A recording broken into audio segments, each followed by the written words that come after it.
Hey YouTube, it's Joseph here. So, I'm going to be checking the air suspension on my dad's Cadillac. Hold on. Excuse me. The air ride suspension, the rear wheels, are beginning to do that sagging appearance that is so common on this generation of Cadillacs when the air ride suspension goes out. So, I'm going to perform a system check on the air ride suspension. So if you look at the tires right now, if you look carefully, you can see that the rear wheel wells are very low. They're supposed to raise about 1/2 to 2 inches depending on how hard the compressor works, but for right now it's at a cold and dark setting. I'll show you on the other side that it's also very low. So you can see the tire is almost touching the rear wheel wells. So what I'm going to do is I'm going to turn the ignition to the on position, and we're going to listen for the main compressor. And if the main compressor kicks on, I'm going to see if the rear end raises at all. If it doesn't raise, then we're going to have to see if the secondary AIR is out. So where the AIR is there's a little centrifuge pump that is under the front bumper. It's like a little air intake pump that pulls air from the passenger side. So here's the grill. There's a little grill right here, and there's a pump that's in the inside. It's just a little air intake, kind of like the grill on the front of the car. What happens is that pump will pull air in. The air will travel through vacuum lines over the top and under the frame rails to the back of the vehicle, into the trunk where there is a set of compressor bottles that hold highly pressurized air. And then there's a secondary vacuum line that's on the other end of those bottles that runs down into the rear air suspension system. And the shocks look like little accordion bellows that raise and lower. So if the pump comes on and the rear end does not raise after the pump is raised, the rear bellows have cracked. If the pump doesn't come on, then the pump has been clogged with either dirt or water or some other contaminant and will have to be replaced. So let's go on and turn the ignition to the on position here. We'll just sit and listen for the pump to kick on. This may take a second.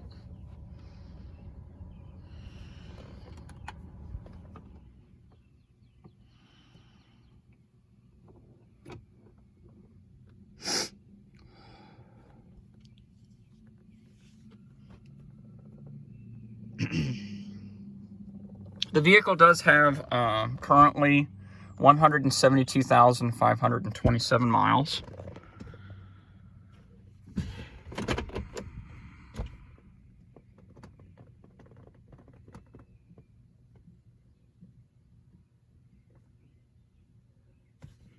Okay, that's not a good sign.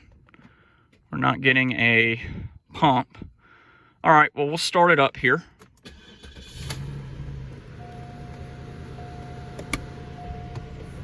I'm not hearing the AIR kicking on.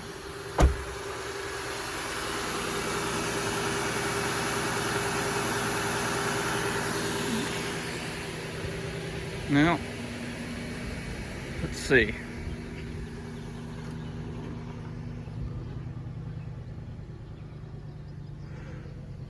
Yeah, let's see. I'm gonna jump back in it. Might have to take it for a drive just to see if it'll kick on, but I'm not hearing anything.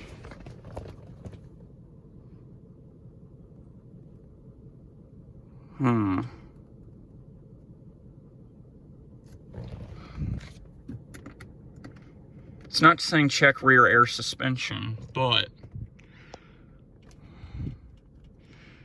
okay, well, I'm going to go get my wallet and we'll take this thing around the block. So I'll be right back. All right, YouTube, I'm back. So let's see if we can get that rear main to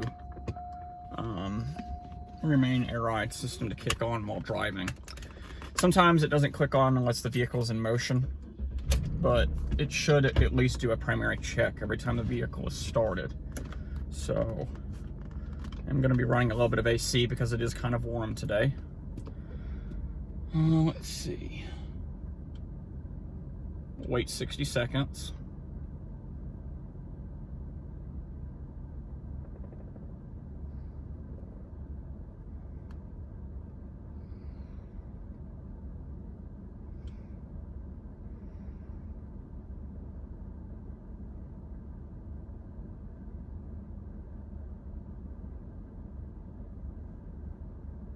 Okay, well, let's take it for a drive and see if I can coax it back to life.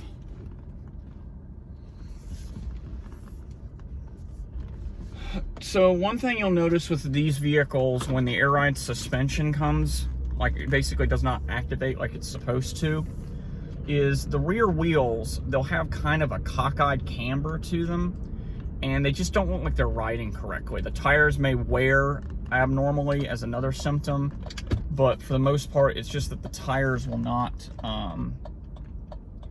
ride like they usually are supposed to. The accordion shocks are made by BF Goodrich, and I looked online. The BF Goodrich air suspension shocks are $250 a piece, but with all of the extra equipment that sometimes is required to replace the air ride suspension on these cars, it can cost up to $2,100 to replace the entire air ride suspension on a DeVille of this design. So it's quite expensive. A AIR pump is about $200. If it's the AIR, then it's a pretty cheap fix, but if the compressor bottles and the rear accordion shocks have gone out on this vehicle, it costs a lot more because you have to replace the entire vacuum line assembly with the compressor. So one thing that I've learned also is these vehicles, if you go over a hard bump and those accordion shocks are original to the vehicle, they have a little rubber liner that's in the inside of the shock, and if they become brittle, that liner will crack and it will allow air to release on the one that's bad. Most of the time it'll be just one that goes bad on one side, and then the compressor will just run and run and run and run. You'll hear it run like every 30 to 50 seconds. It'll be vrr, vrr, from the rear of the vehicle, which will burn your compressor out. But if both of them go out, I think there's a fail-safe switch that activates somewhere, like a fuse or something, to keep them from burning out. But I'm not hearing anything from that compressor yet, so I'll take it on a main road and see if I can get it to click on by taking it on higher speed, because it has to adjust the suspension for higher end driving. It doesn't really affect the driving aspect of the vehicle all that much, but you definitely feel a little bit of a sagging and a soft feeling coming from the rear end. So I do have one other vehicle, a Buick LeSabre, that's in my driveway, and I will demonstrate what that compressor is supposed to sound like when you turn the vehicle on for cold and dark. So it has the same pump system in the rear as this one does.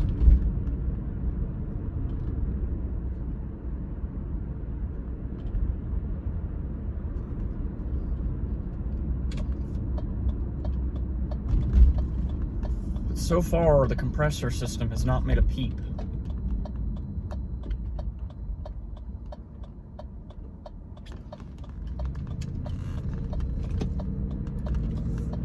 We've had this car for about 3 years, so this was one thing that I mentioned to my dad when we bought this car, that if it goes out, it's going to be an expensive repair. But then he turned around and told me that anything on a Cadillac is expensive to repair, and unfortunately that's pretty much true, at least with this generation. They didn't make them cheap.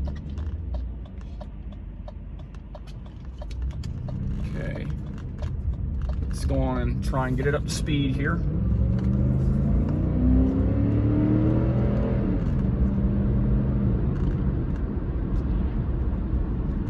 Okay, we're 40 miles an hour. Typically the suspension will raise a touch for spirited driving in normal circumstances.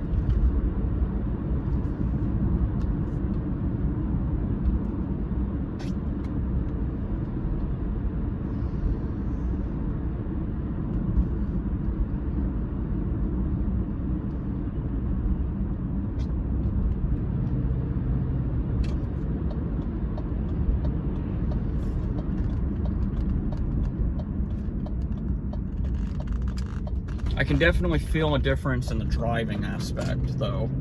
The rear end feels a lot softer, and there's a little bit more pull to the rear wheels.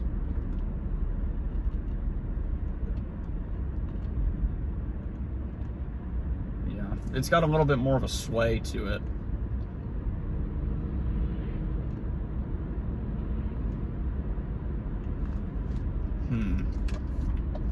Alright, well, once we get back to the house, we'll check to see if the wheels have adjusted at all, and if they have not, then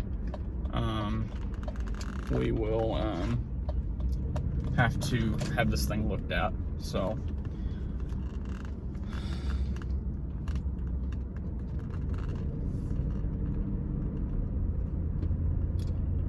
I'm almost wondering if the rear compressor has gone bad. It's either like I said, it's either the suspension itself, the secondary AIR on the front of the vehicle, or the compressor. One of those three. Because it's a multi-pump design.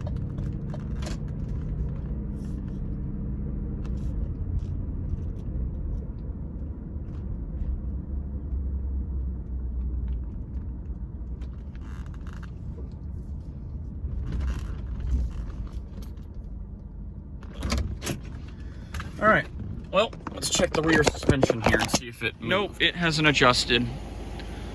All right, well, this isn't as bad as I've seen it on some, but when the suspension gets really bad, these tires will almost have an angle to them. This is just the beginning of it, so if you look carefully, the tires have a bit of a curvature to them on the rear end. That's because the suspension is at rest position, or basically system recovery. And so the compressor has not clicked on, the secondary AIR has not clicked on. The front suspension is fine, but the rear ones have not adjusted. So we'll definitely have to have this thing looked at. But before I go, I will demonstrate what the compressor is supposed to sound like, because my Buick's compressor system is perfectly operational. So let me go ahead and we'll demonstrate that. So here's my Buick at rest. The system is again at that low position. You can see they match. The system's at rest. Now, when I go to turn it on, the vehicle will detect that the rear air shocks are at a low position, or there's no pressure in the air shocks. So just take a listen to this.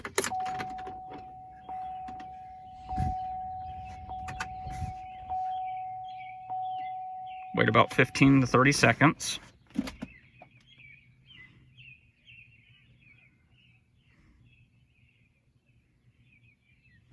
Okay, we'll start it up here.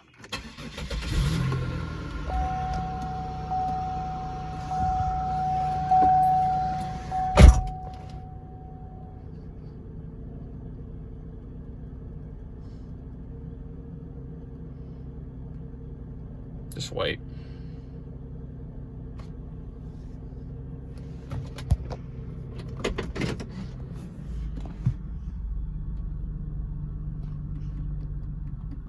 Come on, Buick.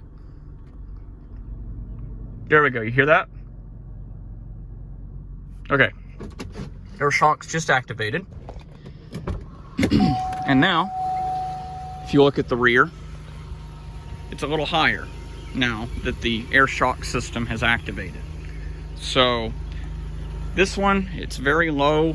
This one, it has raised a short period. Like, it's not a whole lot more noticeable, but it's enough to tell that the airride suspension has activated. So anyways, I'll keep you guys updated on the Cadillac, and if we find anything else out, basically what went wrong, we'll probably have it looked at here eventually, but for now, it's just probably gonna have to ride with the airride suspension and recovery off mode. So thanks for watching, and I'll see you guys soon.